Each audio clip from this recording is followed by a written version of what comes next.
how do people receive them? From obviously the Russians, I'm sure, are not very happy with them, but what's the deal with them? Like, are they as bad as I say they are? Are they not that bad? Like, what's going on with those people? Because we don't know much. I mean, we only know what we see from like the biased Western media, who's finally admitting that there is neo-Nazis.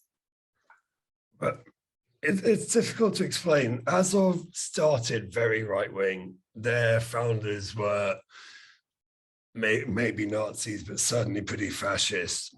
But in the intervening 8 years, they've become more legitimate. And to call Azov fighters Nazis, I think, is simplistic and not fully accurate.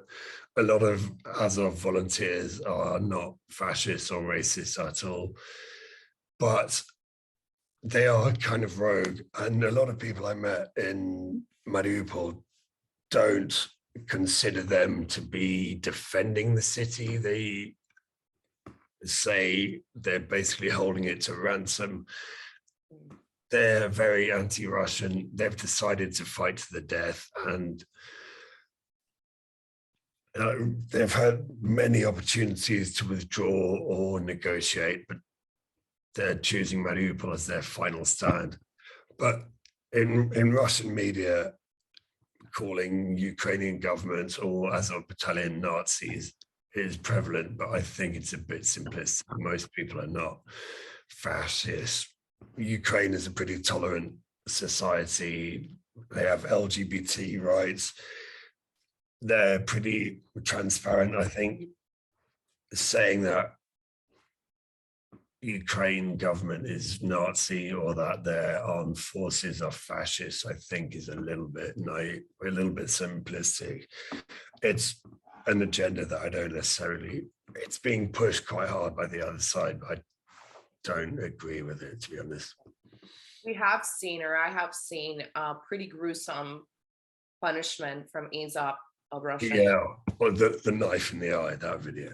I've seen. And in May 2nd, it was just the anniversary of the Odessa massacre, the Odessa burning, which it's unclear as to supposedly what happened to the people inside that building.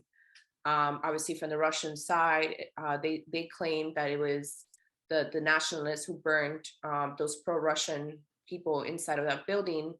And then obviously the other side is saying that it was just kind of like a accident. So do you know anything about that? Was Azov involved at all? I have no idea about Azov, but Azov centers around Mariupol. The Odessa massacre, I don't actually know what happened, to be fair. I know 50 pro-Russians were burnt to death in a building. I don't actually know all the details.